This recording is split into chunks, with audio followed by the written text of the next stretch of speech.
Hi friends, మీరు చూస్తున్నది English Paradise YouTube channel. నేను మీ వేణు. ఈ వీడియోలో మీరేం తెలుసుకోబోతున్నారంటే, మనకి రీసెంట్గా డిఎస్సి స్కూల్ అసిస్టెంట్ ఇంగ్లీష్కి సంబంధించి నోటిఫికేషన్ రావడం జరిగింది, డిఎస్సి 2024. సో దానికి సంబంధించిన స్కూల్ అసిస్టెంట్ ఇంగ్లీష్కి సంబంధించి కంటెంట్కి సంబంధించిన మెటీరియల్ నేను మీకు తయారు చేయడం జరిగింది. సో ఈ మెటీరియల్ మనకి పీవీఆర్ ఆన్లైన్ ఎడ్యుకేషన్ యాప్లో చాలా అతి తక్కువ ధరలోనే మీకు అందుబాటులో ఉంది. సో కంటెంట్కి సంబంధించిన రైటర్స్ అండ్ వర్క్స్ కానివ్వండి, లిటరీ ఫార్మ్స్ కానివ్వండి, అండ్ మెథడాలజీ కానివ్వండి. సో ఈ మూడు నేను ఇప్పుడు చెప్పిన కంటెంట్ సంబంధించింది ఉంది కదా. So content English school assistant English content ఉంది కదా. సో రైటర్స్ అండ్ వర్క్స్ కానివ్వండి, లిటరీ టర్మ్స్ కానివ్వండి, మెథడాలజీ కానివ్వండి. సో ఈ మూడు టాపిక్స్కి సంబంధించిన మెటీరియల్ మీకు పీవీఆర్ ఆన్లైన్ ఎడ్యుకేషన్ యాప్లో అతి తక్కువ ధరలోనే మీకు అందుబాటులో ఉంచడం జరిగింది.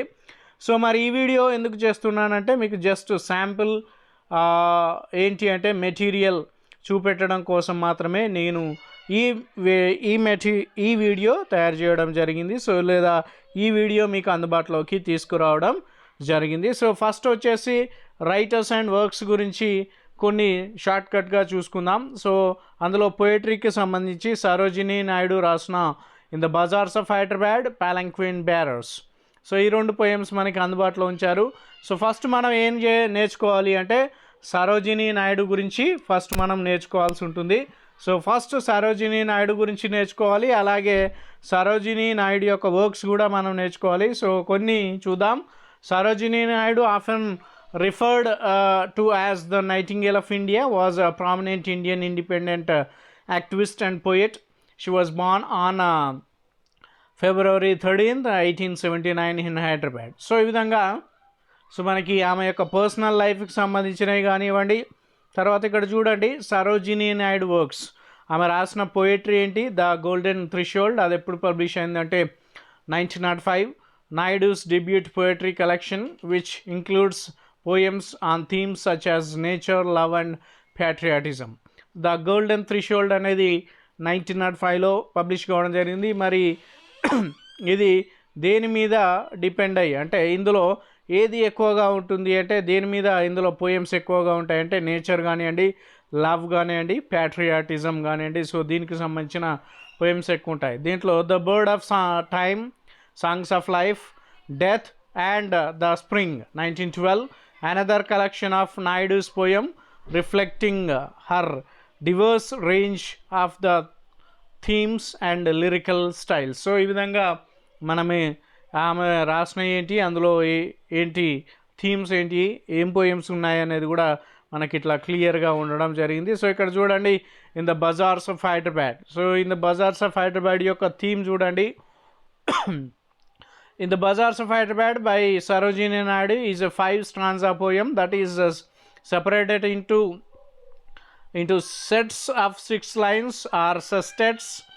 It was published for the first time in 1912 in Naidu's volume The Bird of Time. So మనకి ఇచ్చిన in the Bazaars of Hyderabad Sarojini Naidu 5 stanzas poem ఇది. ఎప్పుడు పబ్లిష్ అయిందంటే 1912లో పబ్లిష్ అయింది. ఇందులో ద బర్డ్ ఆఫ్ టైంలో ఇది పబ్లిష్ కావడం జరిగింది. సో ఈ విధంగా చాలా రకాలుగా ఇన్ఫర్మేషన్ మనం ఇవ్వడం జరిగింది. సో మీకోసం నేను ఇక్కడ పోయం కూడా ఇచ్చాను. సో యాక్చువల్ టెక్స్టువల్ లైన్స్ కూడా మీకు ఇవ్వడం జరిగింది. సో మీరు టెక్స్ట్ స్క్రీన్ పైన చూస్తున్నారు టెక్స్ట్ని. సో దీని తర్వాత మీకు సమరీ ఇవ్వడం జరిగింది. అంటే ఈ పోయం యొక్క ఓవరాల్ సమరీని మీకు అందజేయడం జరిగింది. ఓకేనా. సో ఇందులో ఉన్న ఇమేజెస్ టోన్స్ మూడ్స్ పోయంలో ఉన్నాయి, అవి కూడా మీకు ఇవ్వడం జరిగింది. ఇది ఎందుకు ఇచ్చాను అంటే మీకు ఎక్కువగా ఇలాంటి వాటిపైన మీకు క్వశ్చన్స్ ఫ్రేమ్ చేయడం జరుగుతుంది కాబట్టి ఇలా ఇవ్వడం జరిగింది. So analysis Strandja by Strandja. So overall first వచ్చేసి ఓవరాల్ సమరీ ఇచ్చాను. అందులో ఏమేమి యూజ్ చేశారు, టోన్ మూడ్ అనాలిసిస్ చేయడం జరిగింది. దాని తర్వాత స్టాంజా 1, 2, 3, 4, 5 దాని యొక్క కంప్లీట్ సమరీ ఇవ్వడం జరిగింది. సో ఈ విధంగా మీకు ప్రతిదీ క్లియర్గా ఇవ్వడం జరిగిందనమాట. Next palanquin bearers by the Sarojini Naidu. So ఆ పోయం యొక్క ఇంట్రడక్షన్ ఇవ్వడం జరిగింది. తర్వాత మీకు టెక్స్టువల్ లైన్స్ కూడా మీకు స్క్రీన్ పైన కనబడుతుంది. సమ్మరీ కూడా ఉంది చూడండి, మీనింగ్ కూడా ఉంది, అండ్ ఫామ్ ఏంటి, రైమ్ స్కీమ్ ఏంటి, మీటర్ ఏంటి, స్ట్రక్చర్ ఏంటి, ఫామ్ ఏంటి, రైమ్ స్కీమ్, మీటర్, ఇవన్నీ మీకు ఎక్స్ప్లెయిన్ చేయడం జరిగింది ఇక్కడ. ఇందులో యూజ్ చేసిన పోయిటిక్ డివైసెస్ ఏంటి, ఫిగర్ ఆఫ్ స్పీచెస్ ఏంటి, థీమ్స్ ఏంటి, సో లైన్ బై లైన్ మీకు అనాలిసిస్ కూడా. సో ఇలా మీకు కంప్లీట్ ప్రతి poems, prose, non detail, text అన్నిటికి సంబంధించి డ్రామా కానివ్వండి, ప్లే కానివ్వండి, నావెల్ కానివ్వండి, ప్రోజ్ కానివ్వండి, పోయట్రీ కానివ్వండి, సో ప్రతి దానికి సంబంధించిన రైటర్ యొక్క ఇంట్రడక్షన్, వాళ్ళ యొక్క వర్క్స్, వాళ్ళ యొక్క బిరుదులు కానివ్వండి, వాళ్ళ యొక్క లైఫ్ బయోగ్రఫీ కానివ్వండి, వాళ్ళు రాసిన వర్క్స్ కానివ్వండి, పోయమ్స్ కానీ ప్రోజ్ కానివ్వండి. పోయమ్స్ అయితే మీకు టెక్స్టువల్ లైన్స్ అందుబాటులో ఉంటాయి, ప్రోజ్ అయితే టెక్స్టువల్ లైన్స్ మనకు అవసరం లేదు. So overall summary, so analysis of summary, so ఇవన్నీ మీకు ఎక్స్ప్లెయిన్ చేయడము జరిగిందనమాట. సో ఇలా మీకు నెక్స్ట్ చూడండి, Rabindranath Tagore where the mind is without fear leave this chanting. So ఈ 2 పోయమ్స్ ఇచ్చారు. సో రవీంద్రనాథ్ ఠాగూర్ గురించి చూద్దాం. Rabindranath Tagore was a Bengali polymath, poet, musician and artist who reshaped Bengali literature and music in the late 19th century and early 20th century. He became the first non-European to win the Nobel Prize Literature in 1913. So largely for his collection of poems titled Geetanjali, Songs Offering. So ఇదంతా మీకు కంప్లీట్గా ఇవ్వడం జరిగింది. దీని తర్వాత ఇంకా ఠాగూర్స్ గురించి ఇంకా ఇన్ఫర్మేషన్ ఉంది. అండ్ ఠాగూర్ రాసిన వర్క్స్ ఏంటి, పోయిటరీ ఏంటి, నావెల్స్ ఏంటి, షార్ట్ స్టోరీస్ ఏంటి, ప్లేస్ ఏంటి, ఎస్సేస్ ఏంటి, సో అండ్ సాంగ్స్ ఏంటి, సో ఇట్లా మనం చెప్పడం జరిగింది. So where the mind is without fear about the poem. So poem గురించి కూడా మీకు ఇంత బ్రీఫ్ ఇంట్రడక్షన్ కూడా ఉంది. చూడండి ఎంత పెద్దగా ఉందో చూడండి బ్రీఫ్ ఇంట్రడక్షన్. సో ఇది ట్రాన్స్లేట్ చేయడం జరిగింది రవీంద్రనాథ్ ఠాగూరే. సో అదేంటి బెంగాల్ నేమ్ ఏంటి అనేది కూడా చిట్టో జెట్టా బోస్యామునో ఏదో సంథింగ్ ఉంది. సో అది ఒరిజినల్ నేమ్ బెంగాల్కి ఇది.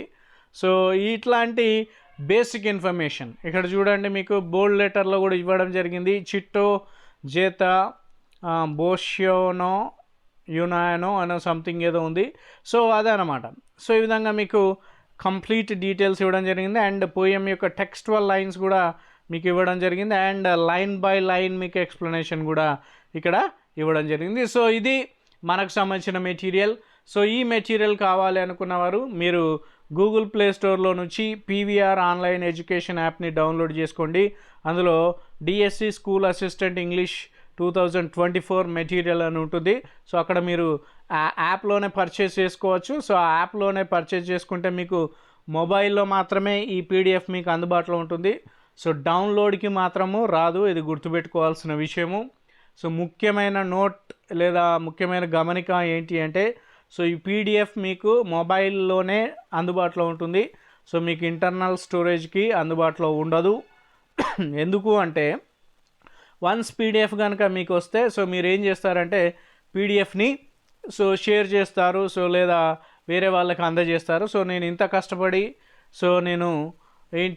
ఇంత కష్టపడి మీకు ఈ మెటీరియల్ తయారు చేశాను కాబట్టి సో ఇది షేర్ కాకుండా ఉండాలి అన్న ఉద్దేశంతో సో మీకు ఓన్లీ మొబైల్లోనే చదువుకోవడానికి ఆస్కారం ఉంటుంది. సో మీరు మొబైల్లో చదువుకుంటూ సో నోట్స్ ప్రిపేర్ చేసుకునే ప్రయత్నము చేయండి. రైట్ ఫ్రెండ్స్, ఈ మెటీరియల్ కావాలి అనుకున్న వాళ్ళకు డిస్క్రిప్షన్లో నేను మీకు లింక్ కూడా ఇవ్వడం జరుగుతుంది. సో ఆ లింక్ పైన క్లిక్ చేస్తే డైరెక్ట్గా మిమ్మల్ని సో ఆ యాప్ డౌన్లోడ్ చేసుకోమంటుంది అండ్ ఈ కోర్స్ పర్చేజ్ పేజ్కి తీసుకుపోవడం జరుగుతుంది. రైట్ ఫ్రెండ్స్, ఇది మనకు సంబంధించిన వీడియో. సో మీకు ఈ మెటీరియల్ కావాలి అంటే పీవీఆర్ ఆన్లైన్ ఎడ్యుకేషన్ యాప్లో మీరు డౌన్లోడ్ చేసుకునే ప్రయత్నము చేయండి. Right friends, thank you.